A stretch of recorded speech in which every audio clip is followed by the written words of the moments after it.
ওই ড্যানিশ ভান্ডির চাওয়াল সেদিন পামেলা বুর সাথে দাদা করেছে, তা আমি সুন্দর করে দেখে একটা নিউজ করে দিচ্ছি আজকে। করছিস কি? হ্যাঁ নিটন ভাই, আমি সেই নিউজ যদি ড্যানিশের চোখে পড়ে তার এবার তো শালা আমাকে খুন করে ফেলবে। ওরে ভাগ্নে, ড্যানিশকে দেখলাম ইয়া বড় একটা দা নিয়ে তোমার খোঁজাখুঁজি করতেছে। শুনলাম তুমি নাকি ইয়াকুবরে আর ড্যানিশের দৌড়ানি দিছো। হয় দিছি, ঘটনা তো সত্যি।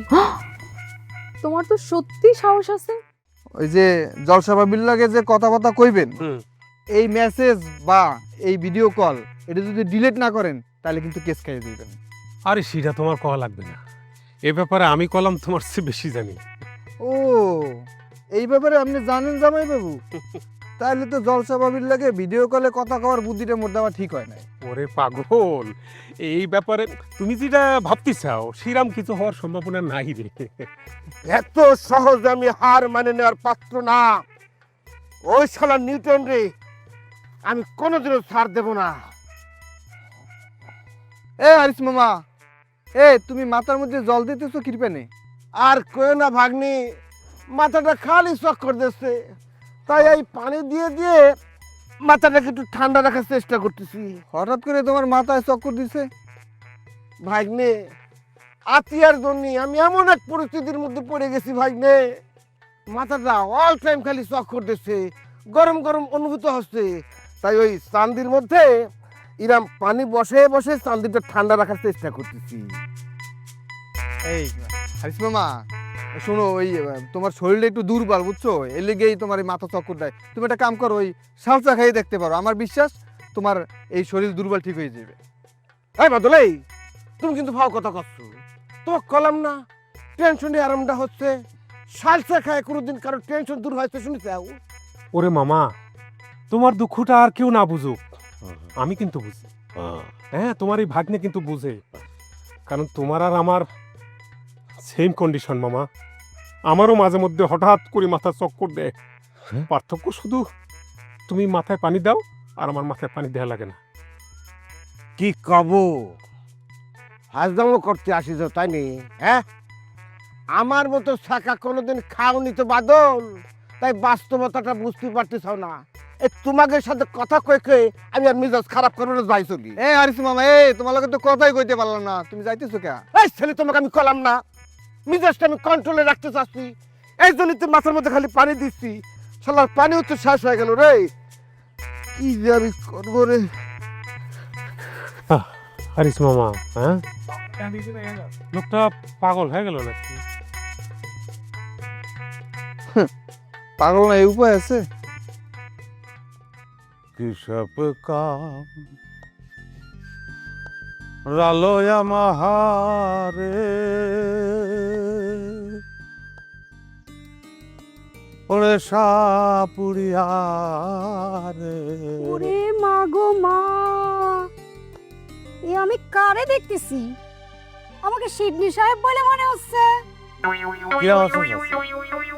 ভালো তো ছিলাম না, কিন্তু তোরে দেখা মাত্রই আমার মেজাজ একেবারে ভালো হয়ে গিয়েছে। এক এক সময় এক এক রূপ, তা হঠাৎ করে এই ভং ধরার কারণটা কি শিবনি? না চাচি, এটা ভং না, আমি আসলে দেহকেন্দ্রিক আধ্যাত্মিক সাধনা ও মানবতা জীবনের দর্শন এই বাউল পথে নিজের সইপে দিতে চাই, এই পথেই থাকতে চাই। সবই বুঝতে পারিছি, কিন্তু তুই যে এই যে আধ্যাত্মিক জগতে চলে যাওয়ার চিন্তা ভাবনা করতেছিস, তা তোর ওই 5 টাকা সালামি দেওয়ার প্রকল্পের কি হবি? আর ওই যে বিদেশি ধলা চামড়া সেমরি জেনিপার না কি যেন নাম, তার কি হবি? আসলে হয়েছে কি চাচি, এই বাউল পথে প্রবেশ করলি সংসারের প্রতি আর কোনো টান থাকে না। এই বিষয় বাসনা এখন আমার কাছে খুব তুচ্ছ। ও মা, এই ছেলে করছে কি? হ্যাঁ, মানুষ তোরে ধরে যে 2-4-5 টাকা রোজগার করতো, সেই পথ বন্ধ। আর ওই জেনিফারের হবিটা কি? চাচি, বাউল মনটা একটা জায়গায় বাধা পড়ে, সেটা হচ্ছে সুর। এখন শত চেষ্টা করেও কেউ সহজে আমার মনের নাগাল পাবে না। ও, তাই ইরাম চিন্তা কতদিন ধরে রাখতে পারবি শিবনি? আশা তো করতেছি আজীবন। তোর জন্য দোয়া রইল। তাই আমার মনে ঠেকতেছে কিছুদিন পরই তোর জন্য আমার অন্য দোয়া করা লাগবে, তাই তুই চেষ্টা করে দেখ। না চাচি, আমি প্রতিজ্ঞা করেই নামিয়েছি, এবার আর এদিক ওদিক হওয়ার কোনো সুযোগ নেই। হলি তো ভালোই। তা সিডনি, তোর এই রূপ তোকে বাড়িতে দেখাইছিস? না, বাড়িতে পদতুলি এখনো দেয়নি চাচি। সেটা দেখানো দরকার ছিল না বাউল সাহেব? তালি পরে আপনার এই ফিরে আসাটা দেখে সবাই নিশ্চিত হতো। আমার জন্য কি আসলে কেউ চিন্তা করে চাচি? আর কেউ করে কিনা সেটা করতে পারবো না, তাই তোর ওই ফুপু বুলবুলি আর মায়া যে চিন্তা করে এটা আমি গ্যারান্টি দিয়ে জ্বর গলায় করতে পারবো। না, হতে পারে, সেটা হতে পারে। কাল কাটালে কালের বসে। ঢং দেখে আর বাঁচি নে। দিনের বেলায় ফাউল, রাত্রিরে সাজে বাউল। এই সেমরা এক জীবনে আর কত রং দেখাবে কি জানে। তোর কি পড়াশোনা নাই? হ্যাঁ, তুই সেখানে টোটো করে ঘুরে বেড়াচ্ছিস। কি করবো ও ভাবি, কোনে যাওয়া হচ্ছে? কোনো উদ্দেশ্য নিয়ে বের হইনি রে বোন। আচ্ছা, প্রেম কুমারে মারার জন্য নাকি ড্যানির সাথে অস্ত্র নিয়ে ঘুরতেছে? ঠিকই শুনিস। প্রেম কাকা কনে, সে কি এই বিষয়ে কিছু জানে? পেপারে যখন নিউজ করেছে তখন তো তার নিশ্চয়ই ভালো করে জানার কথা। আর প্রেম কুমারের এটুকুও জানার কথা ড্যানিশ কি করতে পারে আর কি করতে পারে না। আচ্ছা মায়া, একটা কথা কও দেখি, একটা ফ্যামিলি এই পুরো গ্রামটারে জ্বালায় মারবি আর আমরা কেউ কিছু কব না? আজ আতিয়া তো ড্যানিশের দৌড়ানি দিচ্ছে। কসও কি? ঠিকই করছি ভাবি, সেজন্যই তো আজ আমার বোন সায়ার মনটা খুব খারাপ। হ, তারা তো আবার তলে তলে স্কুটার চালায়। তোমার হারিস মামা আমার জন্য কি করেছে মায়েরা বলবো? কি কইছে? সে নাকি আতিয়ারে পাতি অনশনে বসবে আর তুলিরে বলেছে হেল্প করতে। তুলি ছোট মানুষ, তুলি কিরাম করে মামারে হেল্প করবি? ছোট মানুষের কাছে যেমন হেল্প চাওয়া যায়, সে আমার কাছে সিরামি হেল্প চাইছে। সে আমারে কইছে সে যখন অনশনে বসবে তখন আমি তাই চুপি চুপি করে খাবার দিয়ে আসতে পারি। তারপর তুই কি কইছিস? যে যেভাবে খুশি হয় তাকে তো সেভাবে খুশি করা উচিত। আমি তারই কইছি তোমার যা যা হেল্প লাগবে সব আমি করে দেব। খুব ভালো করেছিস। আমার ধারণা নানা টেনশনে হারিস মামার মাথায় একটু ডিস্টার্ব দিয়েছে। আমার মেয়ে কিন্তু চালাক আছে মায়া। আচ্ছা মায়া, তোমার কি ধারণা হারিস মামাকে সত্যি সত্যি অনশনে বসবে? বসলেও বসতে পারে, আবার না বসলেও না বসতে পারে। তার কথা কাজের তো কোনো মিল নেই, এই জন্য আমিও জোর করে কিছু করতে পারতেছি না। এই আতিয়ার সাথে তো তোমার বেশ ভাব আছে, তুমি আতিয়ারে করতে পারো না হারিস মামারা যাতে করে সে কষ্ট না দেয়? আতিয়া যে কি জন্য কি করতেছে সেটা আমিও না বুঝতে পারতেছি না ভাবি। তাহলে নিউটনের সাথে কি সত্যি সত্যি? কলম না ভাবি, আমি নিজেও এই জিনিসটা বুঝতে পারতেছি না। একবার মনে হচ্ছে সে হারিস মামার চাপে রাখতে এরম করতেছে, আর একবার মনে হচ্ছে সে সত্যি সত্যি নিউটন ভাইয়ের প্রতি দুর্বল হয়ে পড়েছে। এটা তো ঠিক কথা কয়েছো মায়া, আসলে নারীর মন তো বোঝা বড় দায়। চল যাই। আসলেই তাই। চল।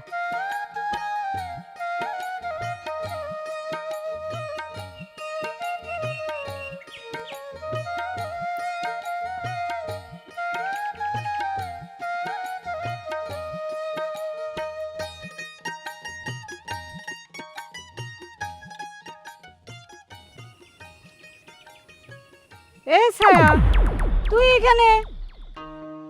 এখানে থাকবো না তাহলে কোনে যাবো আম্মা? না, আমি ভাবলাম তুই এখন সিডনিকের বাড়িতে আছিস। কারণ সারা সিডনি ভাইদের বাড়িতে যাবো কিসের জন্য আমি? আরে মারে, কারণ আছে বলেই তো বলছি। ও আচ্ছা, তুই এখনো সিডনির বিষয়ে কিছু জানতেই পারিসনি না? জানতে পারিনি। আমার কি হয়েছে আমার খুলে কত আমি বুঝতে পারতেছি না। আরে সিডনি বাড়ির তলে হাওয়া হয়ে যাওয়া মানেই তো হচ্ছে সে একটা কিছু ঘটায় বাড়ি ফিরবে। তার মানে কি করছো? সিডনি ভাই সে আগের ঘটনা আবার ঘটাইছে? ঘটাইছে মানে একবারে বাউল সেজে বাড়ি ফিরেছে। বাউল? হ, বাউল। সে এখন আধ্যাত্মিক জগতের বাসিন্দা, আমাদের মতো আর বৈষয়িক জগতের বাসিন্দা সে না। আম্মা তাহলে তো আর দেরি করা যাবে না, যাই তাড়াতাড়ি সিডনি ভাইয়ের বাড়ি থেকে একটু আসি। চালি যাতে পারিস, কিন্তু সে এখনো তার নিজের বাড়িতে পদধূলি দেশে কিনা সেটা কলম গ্যারান্টি দিয়ে করতে পারি না। সিডনি ভাই নিজের বাড়িতে না আসে কোনে যাবে আম্মা? আরে আম্মা, বুঝতেছিস না কেন? সে এখন বাউল। বাউলদের কি কোনো নির্দিষ্ট বাড়িঘর থাকে? পুরা জগৎটাই হচ্ছে গিয়ে তার এখন বাড়িঘর। কিন্তু এই কথাটা ঠিক কয়েছে আম্মা, সিদ্ধি মেরে দেখতে পেলাম মেলা সুন্দর লাগে, আমার পুরো অস্ত্র হয়ে আছে দেখার জন্য।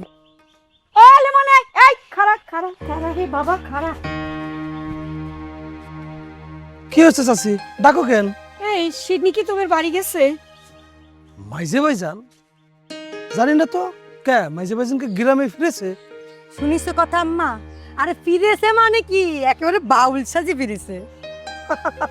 তুমি সেই বাউলের কথা করছো? ওরে সে বাউল তো মাইজে ভাইজান না, মানে হচ্ছে কি ওই বাউলকে দেখতে অবিকল মাইজে ভাইজানের মতো মনে হচ্ছে। হ্যাঁ, আমি তার সাথে কথা কয়েছি, তো আমি তার সাথে মেলা কথা কয়েছি, আমি নিশ্চিত সে মাইজে ভাইজান না। তার মানে তুই কত চাচ্ছিস আমি ভুল বুঝেছি? হ্যাঁ, আমি ভুল বুঝলি?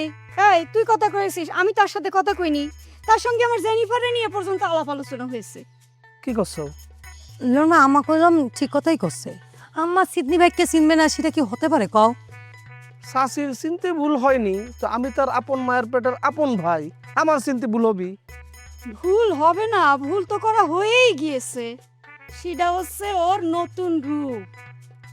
আচ্ছা শাশি, আমি তোমার কথা মাইনে নিলাম। হ্যাঁ, আমার কথা হচ্ছে এই যে মাইজে ভাইজানের ছোট ছোট চুল, এটা এত অল্প সময় এত বড় বড় চুল হলো কিরাম করে? হ্যাঁ কথা তো ঠিকই কইছিস। ছোট চুল হঠাৎ করে বড় হয়ে গেল কি করি? আম্মা এই কেসটা কেমন উল্টে যাচ্ছে না? ওরে সে হচ্ছে অনেক জ্ঞানী বাউল। হচ্ছে কি শাশি, মানে সে তোমার মনের কথা পড়ে ফেলতে মানে একটু সময় লাগায়নি, এই জন্য তোমার মনে হচ্ছে ওটা হচ্ছে সিডনি ভাই।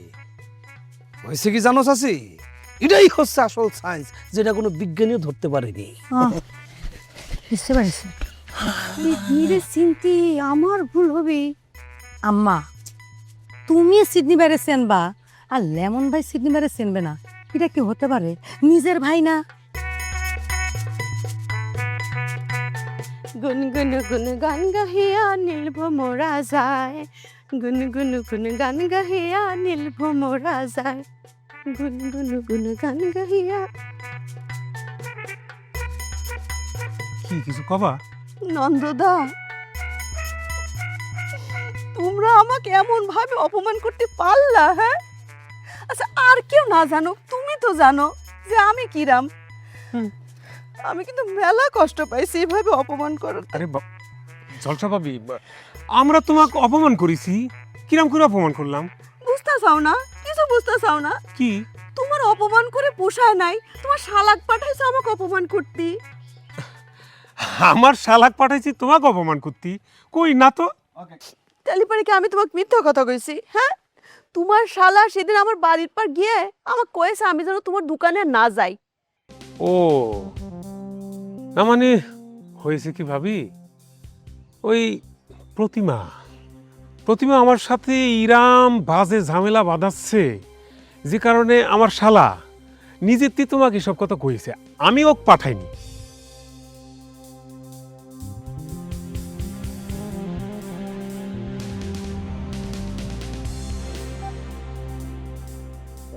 দাদা জলসা বৌদির সাথে দাঁড়ায় কথা করছে। আচ্ছা নন্দদা, তোমার দোকানে যদি আমি কোনোদিন না যাই তাহলে পরে কি আমার কিছু হবে? আমাকে খাওয়া দাওয়া সব বন্ধ হয়ে যাবে? না না, তা হতে যাবে কে? তুমি আমার কাছে কটা টাকা পাবা সেটা ঠিক আছে, আমি কি কোনোদিন তোমার কয়েছি যে সেই টাকা ফেরত দিব না? আমার ছোট একটা মাইয়া, আমার শ্বশুর, তার সামনে গিয়ে তোমার শালা যেভাবে আমাকে অসম্মান করলো, এতে কি আমার সম্মান থাকে বলো তো? আচ্ছা জলসা ভাবি, আমি বাদলের হয়েই তোমার কাছে ক্ষমা চাচ্ছি, তুমি বাদলের ক্ষমা করে দাও। চিন্তা করেছো সেই জলসা বৌদির জন্য বাড়িতে এত অশান্তি, তার সাথে কথা করছে? এ নন্দদা, তুমি আমার কাছে ক্ষমা চাবা কেন? ক্ষমা চাইতে হলে তো আমি চাইবো। আমি যদি তোমার দোকানে গিয়ে এরকম কেনাবেচা না করতাম তাহলে পরে তো আমিও অপমান হতাম না, আর তোমার সংসারও সমস্যা হতো না। ওরে জলসা ভাবি, কি কারণে কি হয়েছে তুমি তো ভালো করেই জানো, তাহলে খালি খালি তুমি অভিমান করতেছো ওকে? আচ্ছা ঠিক আছে, এত করে যখন করছো তাহলে আর আমি মাইন্ড খাচ্ছি না, কিন্তু এখন থেকে তোমার দোকানে গেলে আমি খুব বুঝে শুনে যাব। তুমি কত ভালো মানুষ, আর তোমার বউটা আস্ত একটা বদমাইশ। কি আর করবা কও, সবার কপালে তো আর ভালো বউ জুটে না। বৌদি যদি এই দৃশ্য দেখে ফেলে তাহলে তো মহা অশান্তি হয়ে যাবে। সিডাই রে ভাবি।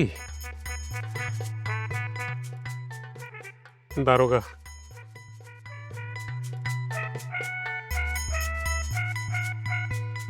দাদা কি তুই এখানে কি করছিস? তোর আমি পুরা গ্রাম খুঁজে আসতেছি, কোথায় পাইতেছি না, আর তুই এখানে দাঁড়ায় আছো। তুই আমার খুঁজতেছিস কে? বৌদিকে ডাকিছে। কি কারণ? আমি তো একটু আগে বাড়িতে আইলাম। কি কারণ সেটা তো আমি জানি না, তুই যা গেলি তো বুঝতে পারবো। আচ্ছা ঠিক আছে, আমি বাড়ি যাচ্ছি ভাবি।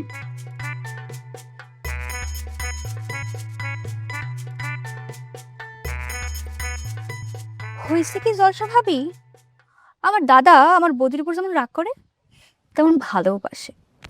সেটাই তো দেখলাম। সুতরাং আমার দাদাকে বাড়ির দিকে টানি কোনো লাভ হবে না। তোর জাতি মন চায় যা, এরকম শয়তানের মতো কথা কর কি আছে? ও বউ, লেমন যে বাইরের থেকে আইলো, তোর ঠিকঠাক খাতে দিয়েছো তো? খাতি দিয়ে আইস। ফুপু, আব্বা কিরাম আছো তোমরা? আমরা তো সবাই ভালোই আছি, তা আপনি কিডা ঠিক মতো তো চিনতে পারতেছি না। আর চিনতে পারতেছ না? ওই যে লেমন যে কলো না যে বাউল আকান আমাদের সিডনির মতো দেখতে, ইনি হচ্ছে সেই তিনি। হ্যাঁ আব্বা, আমারও ধারণা আপনার ছেলে যার কথা কয়েছে ইনি সে। তোমাদের সবার ধারণাই ভুল ছোট। আমি সিডনি। সিডনি? তুই সিডনি? তো তোর এই অবস্থা হলো কিরম করে? মরিছে তো, তুই হঠাৎ বাউল বেশ ধরেছিস কি জন্য? ভাইজান, বাউল হয়েছেন কি হাউসে নাকি কেউ বাধ্য করিছে? আরে না, বাধ্য কিটা করবে আমারে? নিজের ইচ্ছাই, নিজের মনেতেই এই পথটা বাইছে নিছি আমি। সব আমার কপাল। ও বাপ, তার মানে তুই কি এখন থেকে সংসার ধর্ম সব ছাইড়ে দিলি? ও ভাইজান, তাইলে জেনিফার বাবুর কি হবি? বাবু, বর্তমানে সংসার ছাড়বো কি ছাড়বো না সেটা তো করতে পারতেছি না। তবে ভবিষ্যতে ছাড়লিও ছাত্রী বাড়ি। ছোট বউ, তুমি কি করলা? জেনিফার বাবুর কি হবে তাহলে? যেহেতু আমি বাউল পথটা বাইছে নিছি, এখন বিয়ে করা, ঘর সংসার করা, এগুলি আমার দিয়ে আর হবে না। তার মানে জেনিফার এখন তোর জীবনে পাস হয়ে গেছে? পাস্ট না প্রেজেন্ট তা তো করতে পারবো না আব্বা। তবে এই সিদ্ধান্তটা এখন জেনিফারেরই নিতে হবে। বুঝিছি ভাইজান, আপনাদের প্রেমে প্যাঁচ খেয়ে গেছে। ভাইজান, আমার মনের মধ্যে একটা প্রশ্ন বারবার করে উকি দিচ্ছে, আমি কি নির্ভয় প্রশ্নটা করতে পারবো? করতে পারবা না কিছু জানি করো। ভাইজান, বাউল তরিকায় কি এমন কোনো তেল আছে যেটা 2 দিন ব্যবহার করলে এত বড় চুল হয়ে যায়? মানে যদি থাইকে থাকে তাহলে আমি একটু মাখতাম, আমার আবার লম্বা চুল মেলা পছন্দ। না, বাউল তরিকায় কি আমার ধারণা কোনো তরিকায় এরকম চুল নাই যে দম করে চুল এত লম্বা হয়ে যাবে। আসলে হয়েছে কি, আমার এই চুলটা হচ্ছে নকল, বুঝছো? আমার এই আসল চুল যে পর্যন্ত এরকম লম্বা না হবে সেই পর্যন্ত আমি এটা ব্যবহার করব। আসল চুল লম্বা হয়ে গেলে এটা ছুটি ফেলা দেবো। ও আচ্ছা, সেটাই কোন। আমি আর ভাবতেছিলাম কি এমন জাদুর তেল আছে যে এত বড় লম্বা চুল হয়ে যাবে। হ্যাঁ, টাসি খেয়ে গেছিলাম। ভাইজান, একটু চলো না, একটু দুটো কথা বলতাম। চল।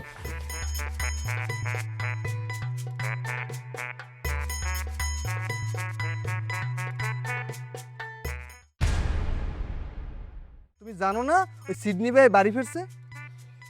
কই না তো। খালি বাড়ি ফেরে নাই, নতুন ব্যাচ ধরে বাড়ি ফিরছে বাউল তরিকায়।